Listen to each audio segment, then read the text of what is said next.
That translation is wrong. The chubby waitress said it before she could stop herself.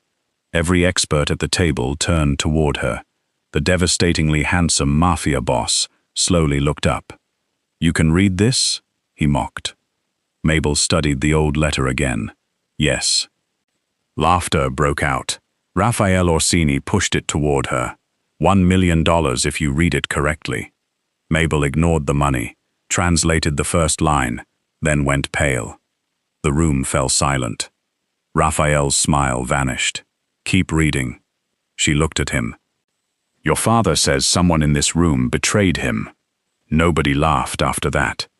Mabel Quinn stood beside the table with a silver coffee pot still in one hand, painfully aware that 6 highly paid specialists were staring at her as if the furniture had started speaking. Claudia Wren recovered first. That is not what it says. Her voice carried the confidence of someone accustomed to being the most qualified person in the room. Mabel glanced at the letter again. "Not literally." Claudia gave a thin smile. "Then perhaps you should leave literal translation to people trained to do it." Mabel should have walked away. She had tables waiting, bills waiting, and no desire to become memorable to Raphael Orsini. Especially not Raphael Orsini. Men lowered their voices when they said his name. His legitimate empire stretched through ports, construction firms, luxury properties, private security companies, and investment houses. The organization beneath it was larger, quieter, and far more feared. Raphael did not raise his voice. He did not need to. "Explain," he said. Mabel set down the coffee pot. She pointed to a cramped phrase near the letter's upper margin. She translated this as, "The northern account remains beneath the protection of the house." Claudia folded her arms. "Correct. No, casa means house, in ordinary Italian. Here it means the merchant family responsible for guaranteeing the transaction." One of the other specialists leaned closer. Mabel continued, "And that mark isn't punctuation. It's an accounting substitution." Claudia's expression tightened. "According to whom?" "Merchants who didn't want customs officials reading their books." A faint shift passed across Raphael's face. Mabel pushed her glasses higher. "This isn't one language. That's why your translations keep breaking apart. The writer switches between Old Merchant Italian and Latin abbreviations, then uses French commercial shorthand whenever he refers to ownership." A cryptographer at the far end frowned. "And the numbers? Some are quantities. Some replace names." He stopped frowning. Claudia did not. "She carries plates for a living." The insult landed softly enough to be worse. Mabel looked at her. "And you mistranslated 6 lines for a living." Someone coughed into his fist. Raphael turned his face slightly, but not before Mabel caught the brief movement at the corner of his mouth. Then his expression hardened again. "Read the next line." Mabel did. Slowly. She did not translate word for word. She reconstructed the substitutions, turning fragments into meaning, while the specialists checked dictionaries, photographs, and notes around her. The room grew quieter with every sentence. There was a reference to keys that were not physical keys, a transfer that was not a sale, then a warning, disguised as an inventory discrepancy. Raphael leaned forward. "Where did you learn this?" Mabel's finger stopped over a faded symbol. "From someone who couldn't afford to charge you $1 million. This time Raphael did not hide his reaction quickly enough. For the first time that evening, amusement briefly displaced suspicion. Then Mabel reached the next sequence. 3 numbers repeated beside a tiny wolf-shaped mark. Her stomach tightened. She read it twice. "What?" Raphael's amusement disappeared. Mabel looked up. The person who wrote this expected the letter to be intercepted. That's why the important statements are disguised as commercial instructions. "And?" She translated the next sentence carefully. "The wolf did not die. He inherited the keys." Something changed around the table. Not confusion. Recognition. Raphael became perfectly still. Claudia's face lost a shade of color. Mabel noticed. Raphael noticed Mabel noticing. "What does wolf mean?" she asked. He ignored the question. "Continue." Mabel reached for the letter. Raphael placed 2 fingers over its edge before she could take it. "The million is yours if you're right." She met his eyes. "I haven't finished." His fingers remained there for another second. Then he released the page.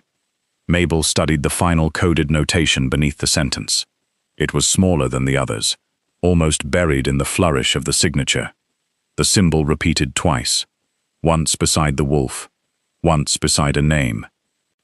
She reconstructed the abbreviation and felt the meaning settle unpleasantly into place. Raphael watched her expression. "What did you find?"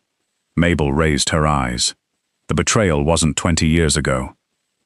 The silence became absolute.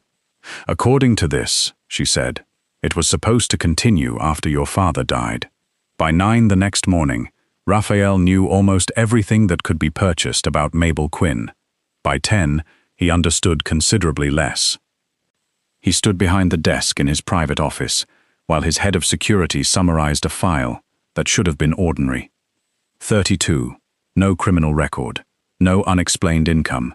No political connections. No relationship to any known rival organization. 4 years earlier, Mabel had begun working at the private dining club. Before that, however, the pattern changed. She studied historical linguistics, Raphael said.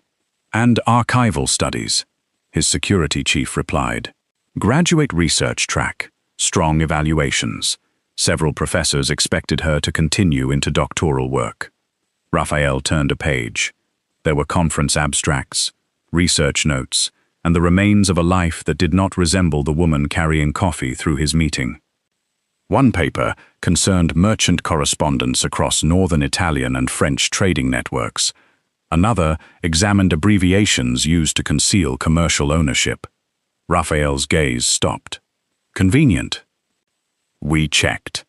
Of course they had. Raphael employed people whose definition of checking included bank records, former landlords, academic supervisors, travel history, and whether someone had purchased an unusual amount of gasoline 12 years earlier. Nothing connected Mabel to the Orsini family. Her grandfather had restored antique ledgers for collectors and small archives. As a child, she had spent hours beside him while he reconstructed damaged books. He had taught her obsolete merchant notation, as other grandparents might teach card games.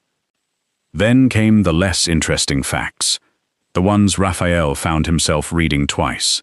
Her father became ill. Medical expenses accumulated. Her family's small business collapsed.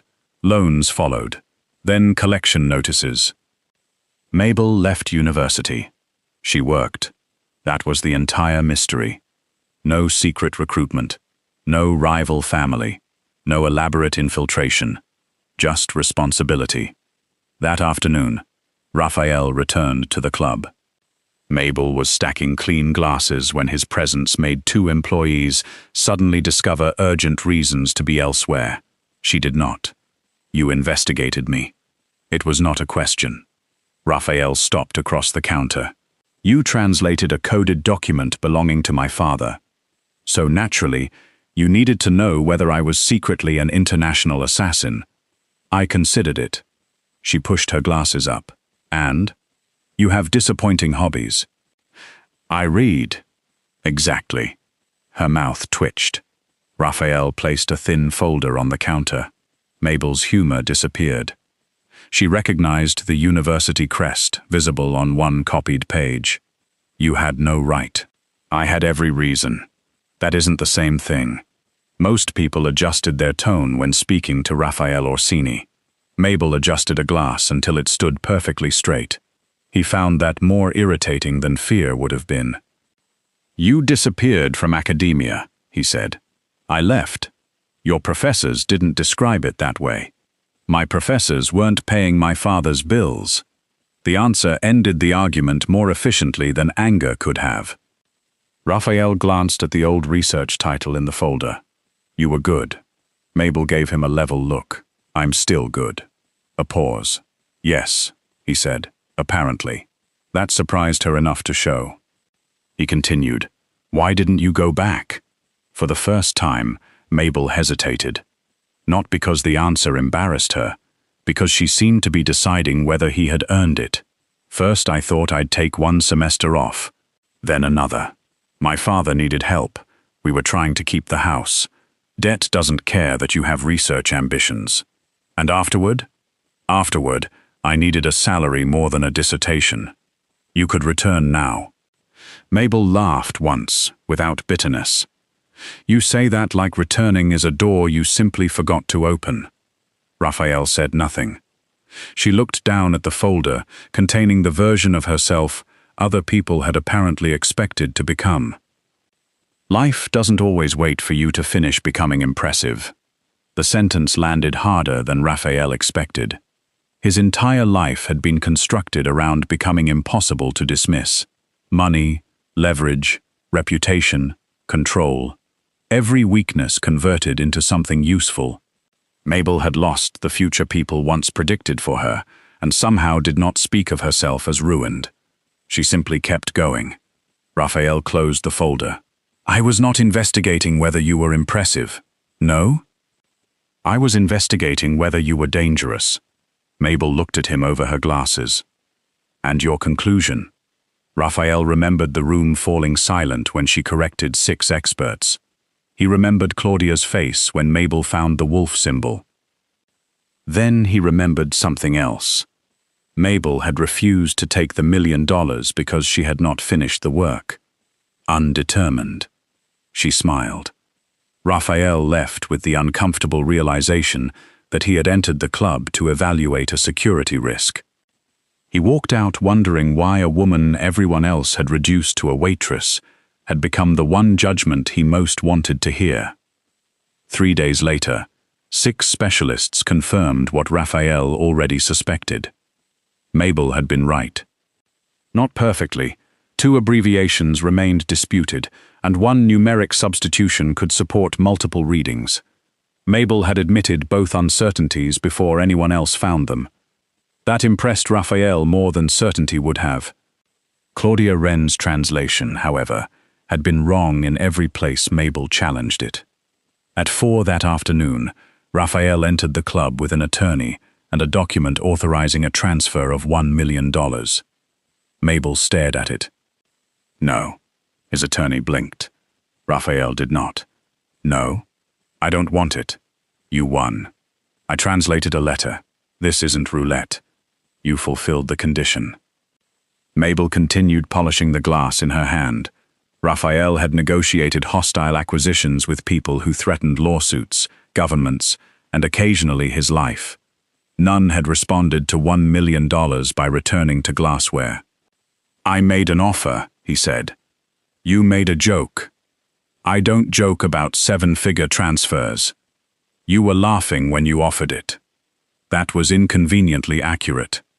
Mabel set the glass down. "You offered money because you expected me to fail." Raphael's expression hardened slightly. "And you didn't. That's not the point." "Then enlighten me."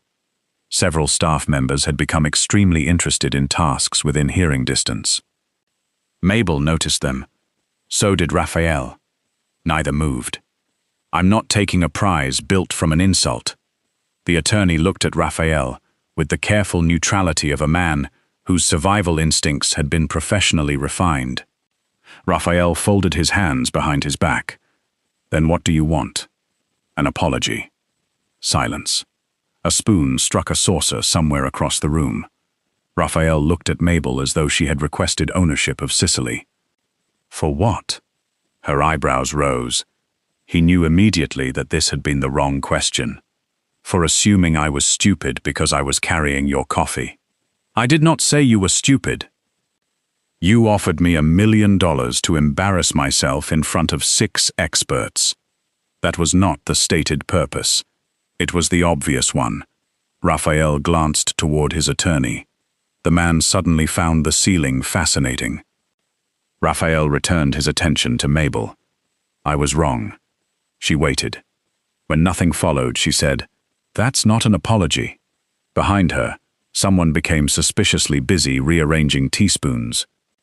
Raphael Orsini controlled companies employing thousands of people. Men with armed security details returned his calls immediately. Bankers changed schedules when his office requested meetings. Yet a waitress was currently rejecting both his money and his grammar. His jaw shifted. Mabel waited. Finally, Raphael said, "I apologize for treating your opinion as ridiculous before I had any reason to judge your ability." She studied him. "And?" His eyes narrowed. "You mocked me. I mocked the probability of your claim. That sentence is why rich people need friends." A sound escaped from the attorney before becoming a cough. Raphael ignored him. "I apologize for mocking you." Mabel's expression softened. Accepted. It should have annoyed him. Instead, something unexpectedly satisfying settled in his chest. Raphael slid the transfer authorization back into its folder. "The million remains available." "No. You may reconsider."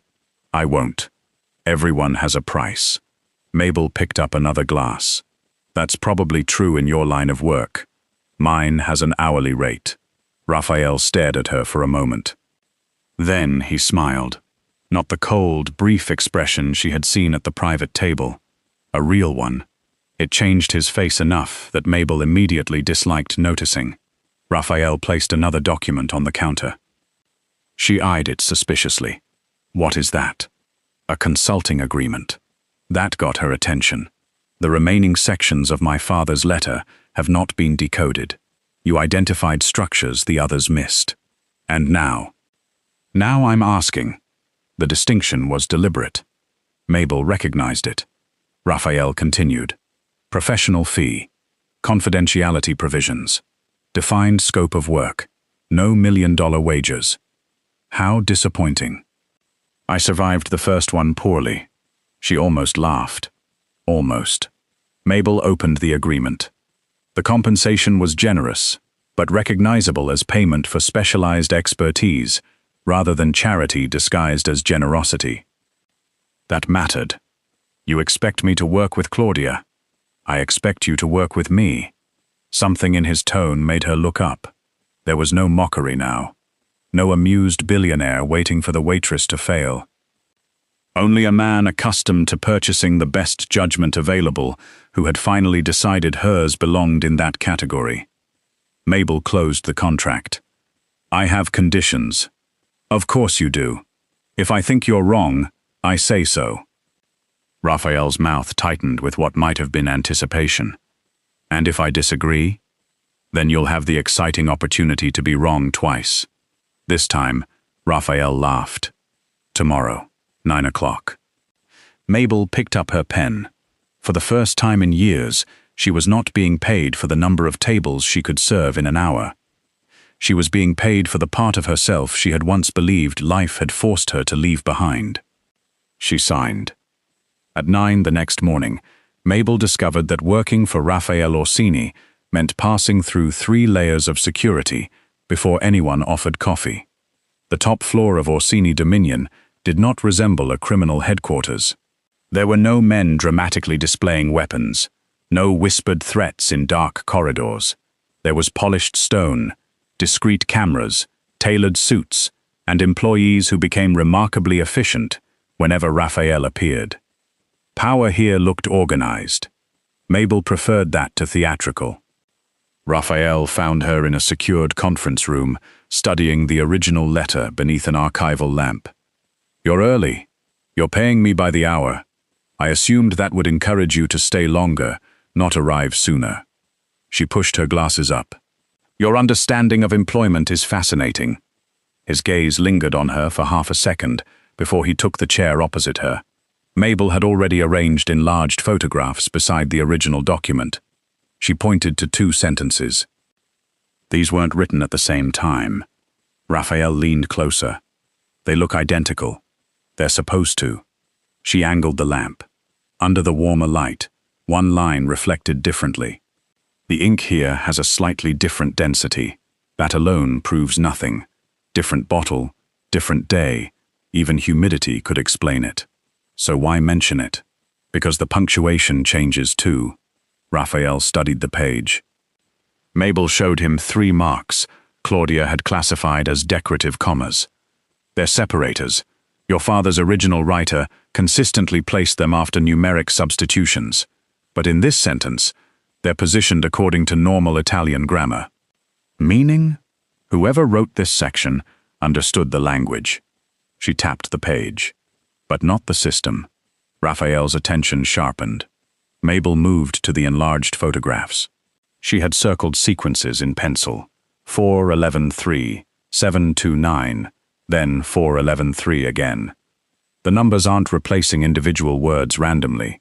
They're functioning like references in a merchant ledger. Person, asset, authority. And the wolf. That's the problem. She placed the photograph containing the wolf mark beside the others. The sequence around it is incomplete.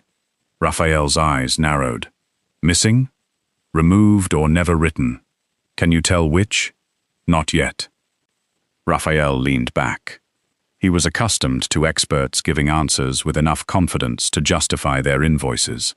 Mabel seemed almost aggressively comfortable admitting uncertainty. You say, I don't know frequently for someone I'm paying as a specialist. I can start making things up if you'd prefer the premium service. His mouth twitched. She returned to the letter. For the next 2 hours, they reconstructed patterns. Raphael knew the Orsini family references. Mabel understood the cipher. Neither possessed enough information alone. That changed the balance between them. When Raphael identified one numeric group as a property holding, Mabel rejected it because the preceding Latin abbreviation indicated custodianship, not ownership. He challenged her interpretation. She challenged his family records. Eventually, Raphael placed a finger on the sequence. You're arguing with me again. Mabel did not look up. You're wrong again. Silence. A security officer standing near the door suddenly became intensely interested in remaining expressionless. Raphael watched Mabel push her glasses higher before returning to the page. He had begun noticing that gesture. He had also begun noticing other things he had somehow failed to register at the club. The softness of her face when she concentrated, the dark hair she repeatedly tucked behind one ear, the curves her plain work uniform had never hidden so much as his assumptions had taught him not to examine. He redirected his attention to the letter. Prove it. Mabel did. 20 minutes later, an internal property record confirmed her interpretation. Raphael said nothing. Mabel looked at him. Well, you were correct. That sounded painful. It was survivable. She smiled and returned to the document. Then the smile disappeared. Near the bottom of the second page, she found a tiny break in a repeated numeric sequence. She compared it with the first page. Then again, Raphael recognized the change in her posture. What? Mabel pulled the archival lamp closer. Your father, or whoever originally wrote this, used groups of 4 numbers whenever authority over an asset changed hands. Raphael came around the table. This one has 3. Yes. A mistake. I thought so. She pointed to a faint abrasion beside the final digit. But something used to be here. Raphael stared at it. Erased. Maybe chemically lifted. Maybe physically altered. I need better imaging before I can tell. His expression cooled. Why remove 1 number? Mabel looked toward the sentence containing the wolf. Because without it, the sequence points to Silvio. And with it? She met Raphael's eyes. I don't know yet. He waited. Mabel's gaze returned to the different ink, the misplaced punctuation, and the damaged sequence. Then she said the possibility neither of them had wanted to name. But I think we're asking the wrong question. Raphael went still. We've been trying to determine what your father hid in this letter. She carefully lowered the page. We should be asking who changed it after he wrote it. Dr. Ethan Vale arrived the following afternoon, carrying 3 archival catalogues and the relaxed confidence of a man who had never needed armed security to enter a library. Raphael disliked him within 7 minutes. The feeling became considerably less reasonable when Ethan entered the conference room, saw Mabel, and stopped. "Mabel Quinn?" Mabel looked up. For a second, the careful professional expression she wore inside Orsini Dominion disappeared. "Ethan?" He laughed in disbelief. "I thought you disappeared. That's a dramatic way to describe leaving university. You vanished halfway through a research year. Professor Bell kept one of your papers in his seminar syllabus." Mabel blinked. "He did?" "He still does." Raphael, seated at the head of the table, closed the file he had been reading. Ethan finally seemed to remember why he was there. Raphael introduced himself unnecessarily. Ethan shook his hand. Mabel noticed Raphael's security chief watching the handshake as if it required documentation. By evening, it apparently had. The next morning, Mabel found Raphael reviewing a report. "Did you ask security to investigate Ethan?" Raphael did not look up. "Dr. Vale is handling sensitive material. You checked his entire publication history. Due diligence. On a historian?" Raphael turned a page. "Especially historians." Mabel stared at him. "Are you jealous?" "No." The answer arrived too quickly. She smiled. Raphael looked up. "Why are you smiling?" "No reason." That expression suggests a reason. So does ordering a background check on a man whose most dangerous publication is called Port Customs and Commercial Identity in the early modern Mediterranean. He traveled to Palermo twice. For conferences. Allegedly. Mabel laughed. Raphael returned to his report with the dignity of a man refusing to acknowledge defeat. Unfortunately for him, Ethan returned an hour later. His expertise proved useful. The merchant code Mabel recognized had never been standardized. Different trading families altered it, preserving enough common structure for communication while adding private substitutions. Ethan located references to a similar system in records from Marseille and Genoa. Together, he and Mabel reconstructed a missing abbreviation. Raphael watched them work. Ethan leaned close when Mabel pointed to a notation. Mabel corrected him twice. He seemed delighted both times. That bothered Raphael more than it should have. He had become accustomed to people reacting badly when Mabel proved them wrong. Ethan appeared to enjoy it. By 6:30, they had identified another anomaly. The supposed reference to Silvio used a French ownership marker that appeared nowhere else beside a person's cipher. "It could be later," Ethan said. Mabel nodded, "or copied by someone who understood the vocabulary but not the habits of the original writer." Raphael's attention returned fully to the page. "So, the alteration theory strengthens." "Yes," Mabel said. "But we still need physical evidence." Ethan closed his notebook. "There's a university imaging lab that might help. I can arrange access." "Use ours," Raphael said. Ethan looked mildly surprised. "You have a manuscript imaging system?" "We will." Mabel turned slowly toward Raphael. "You're going to buy one?" "If necessary.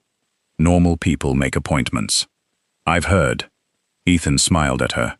"Speaking of normal activities, would you like dinner tomorrow?" Raphael answered first. "She's working." Mabel looked at him. "I'm off at 7. Raphael's face remained perfectly composed. "There's additional material." Mabel glanced at the table. Nothing new had appeared. "You invented additional material. I discovered it. 30 seconds after he asked me out." Silence. Ethan suddenly found the archival catalogue extremely interesting. Raphael folded his arms. "The timing is coincidental." Of course. Mabel was enjoying this far too much. Then her eyes drifted toward the enlarged photograph beside Ethan's hand. Her smile vanished. "Wait." Both men followed her gaze. She pulled the photograph closer. The image showed the damaged numeric sequence beside the wolf symbol. Under magnification, the abrasion was clearer. But that was not what had caught her attention. Mabel compared the photograph with a photocopy Claudia had annotated during the first meeting. What are you looking at? Ethan asked. The spacing. She placed both images side by side. On the original, the final 3 digits sat unusually far from the preceding abbreviation. On Claudia's copy, her handwritten translation treated the gap as though another symbol belonged there. Raphael leaned over Mabel's shoulder. So Claudia labeled this as a succession marker, isn't it? Possibly. Mabel looked up. But the visible photocopy doesn't contain enough information to identify it as one. Raphael's expression changed. Ethan understood next. She guessed? Mabel shook her head. No. Her finger moved to the faint abrasion. She knew something had been removed. The room became quiet. Raphael looked toward the secured folder containing Claudia's original notes. Mabel's unease deepened. There were only 2 reasonable possibilities. Either Claudia Wren had made an extraordinarily precise guess about a mark she could not see, or she had seen the letter before Raphael ever placed it on that dining room table. Claudia arrived at Orsini Dominion at 10 the next morning. She was not told why. Raphael had instructed security to treat the meeting as routine, which Mabel found more unsettling than anger. Raphael furious was dangerous. Raphael calm enough to arrange the room before confronting someone was something else entirely. Claudia entered carrying a leather portfolio. Her eyes moved from Raphael to Ethan, then stopped on Mabel. You're still consulting? Mabel smiled faintly. Apparently carrying plates wasn't my ceiling. Raphael gestured toward the table. Sit. Claudia did. Mabel had spent most of the night comparing Claudia's original translation with high-resolution images produced by equipment Raphael had, with terrifying efficiency, obtained access to before midnight. The results changed everything. Under multispectral imaging, the wolf passage separated into 2 layers. The original ink belonged with the rest of the letter. The sentence identifying Silvio did not.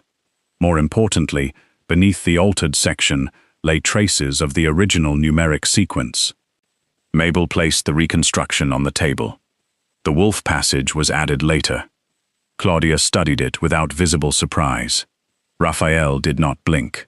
Explain. Mabel pointed to the restored sequence. The original writer used 4 number groups to identify changes in control.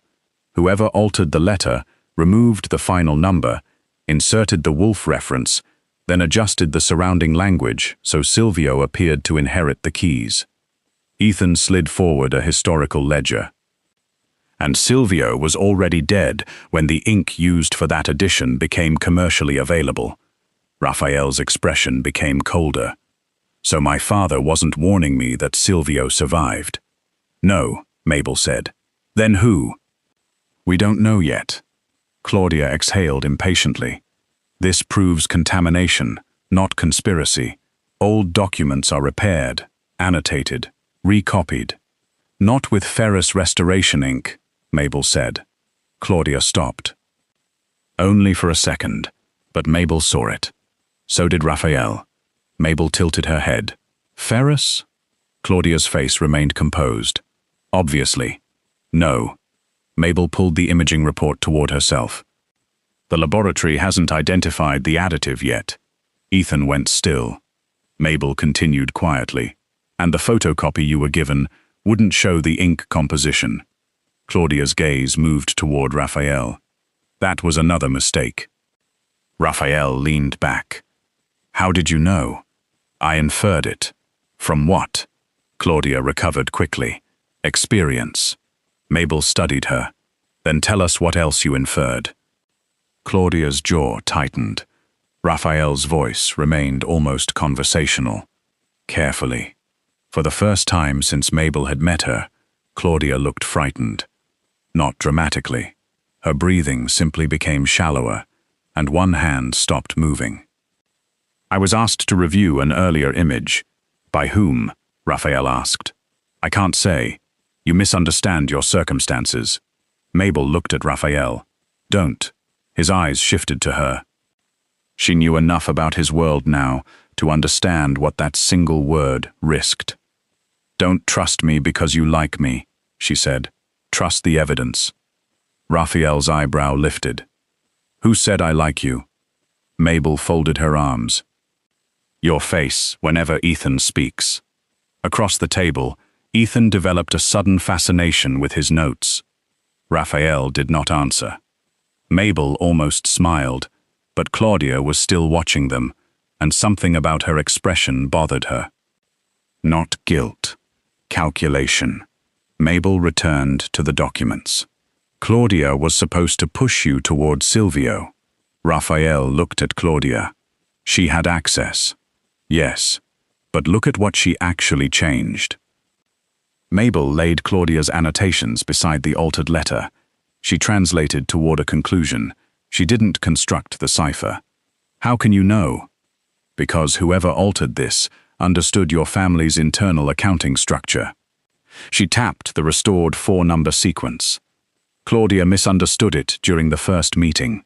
Ethan nodded slowly. "If she'd designed the alteration, she'd know how the sequence worked." Claudia said nothing. Raphael's attention sharpened. "So someone gave her the conclusion, and enough information to support it," Mabel said. Raphael turned to Claudia. "Name them." Claudia looked toward the door. 2 security officers stood outside the glass. There was no name. Raphael waited. "A courier," she said finally. "Encrypted instructions. Payment through a consulting company in Luxembourg. I was told the Orsini family wanted a particular interpretation kept away from competing branches." "How much?" 200,000. Raphael's expression did not change. Mabel noticed something in the payment records Raphael's finance team had provided that morning. "Which company?" Claudia named it. Mabel's hand froze. She pulled another sheet from beneath the imaging report. The same corporate identifier appeared beside 3 transfers from an Orsini-controlled property fund. Raphael saw it. "That account requires internal authorization." "Yes," Mabel said. "Whose?" She followed the authorization code, then stopped.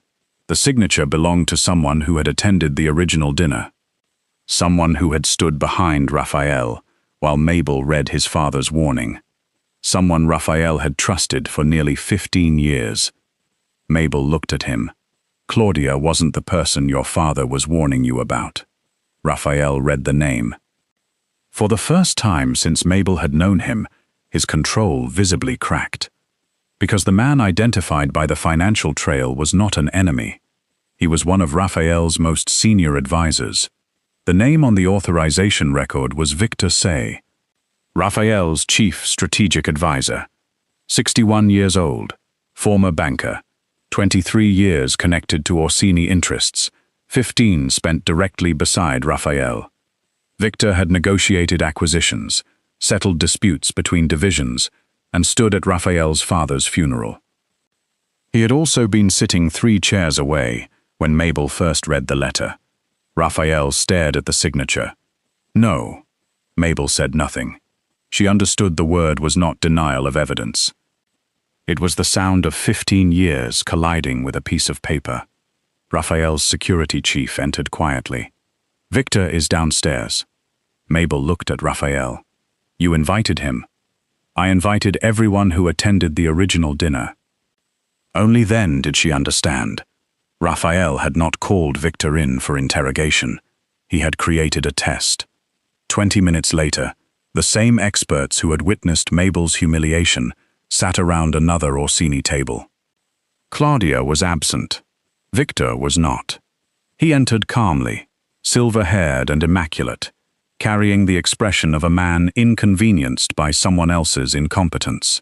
His gaze paused on Mabel. "A waitress is still involved in this?" Raphael did not answer. Mabel placed the reconstructed cipher on the screen. The altered passage directs attention towards Silvio Orsini, but whoever changed it made one mistake. Victor sat. Only one? The important one. She displayed the original 4-number structure.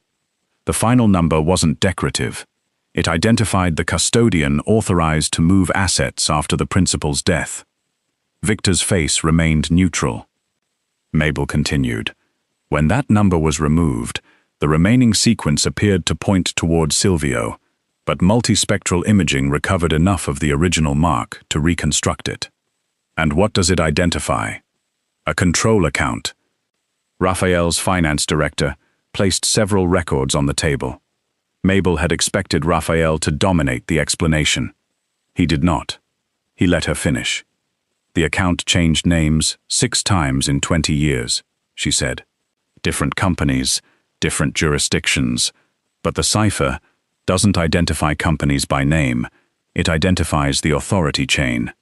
She selected another document. That same chain appears in the Luxembourg company that paid Claudia. Victor glanced at Raphael. So your consultant took a bribe. Hardly revolutionary. Claudia took the bribe, Mabel said. She didn't design the trap. Victor smiled.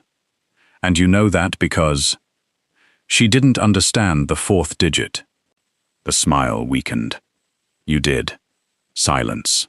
Mabel enlarged an internal memorandum Victor had written 9 years earlier. You used the same 4-part classification here, when restructuring an Orsini logistics holding. Different notation, same order, asset, custodian, beneficiary, authorization. Victor's eyes hardened. That system predates me. Exactly. Mabel looked toward Raphael. His father used it too. Victor didn't invent the system. He inherited access to it. Raphael's voice was quiet. The keys. Mabel nodded. That was the part they had misunderstood from the beginning. The letter's original warning was not that the wolf had inherited the keys. That sentence had been manufactured. The original cipher warned that whoever inherited administrative access could quietly redirect ownership without appearing to own anything personally.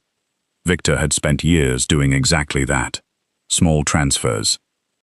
Layered holding companies. Property funds moved through subsidiaries.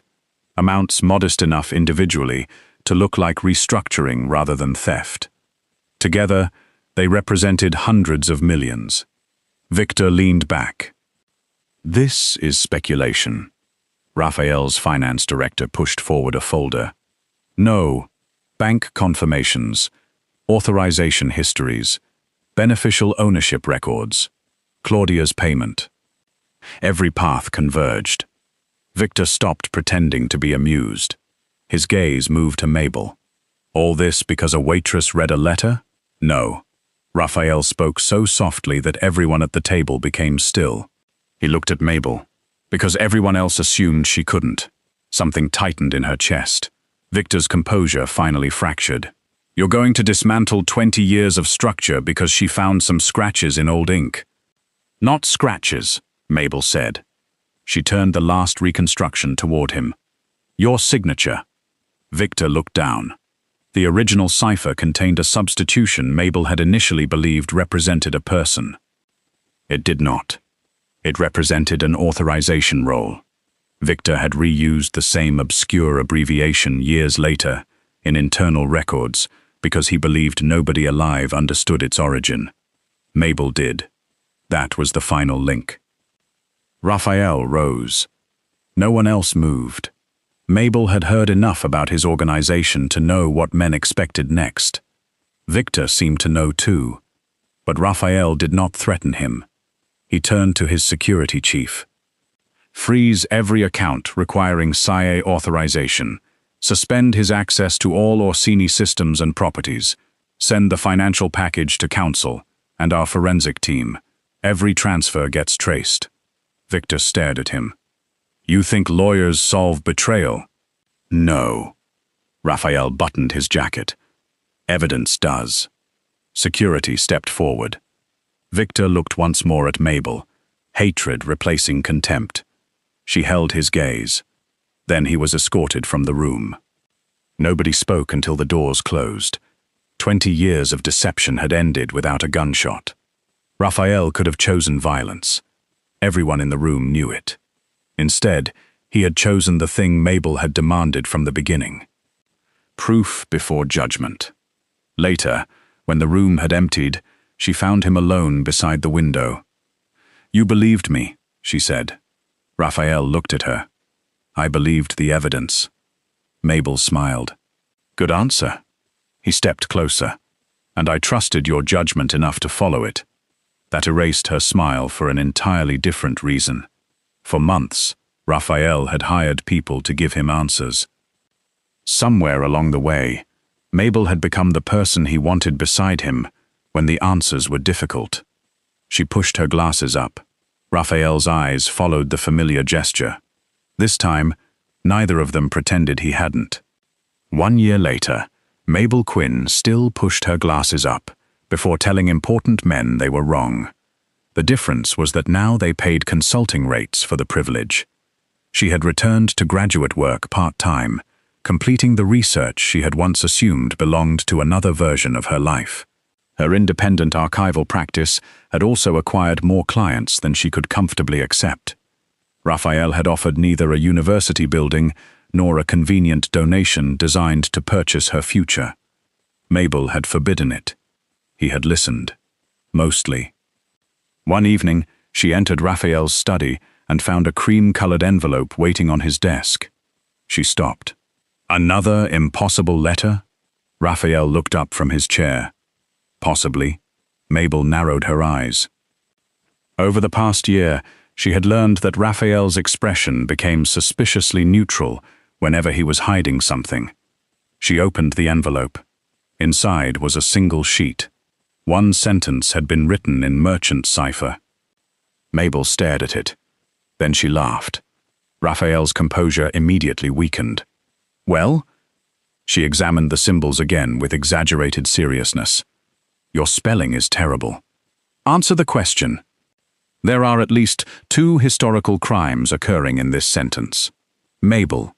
And this abbreviation hasn't been used correctly since approximately 1780. Raphael stood. She was still smiling when he came around the desk. "What does it say?" "You wrote it. I want to hear you translate it." Mabel looked back at the page. The sentence was clumsy. The handwriting was unmistakably his. But the meaning was perfectly clear. "Will you marry me?" Her smile softened. Raphael Orsini, the man who could make dangerous people reconsider decisions with a glance, was watching her with an uncertainty she had almost never seen. Mabel decided to enjoy it. What do I get if I translate it correctly? Apparently a husband. She considered him. That's considerably less than $1 million. You refused the million. Maybe I have terrible financial judgment. His hand settled carefully around her waist, drawing her closer. A year ago, that same man had looked at her carrying a coffee pot and decided he already knew her value. He had been wrong.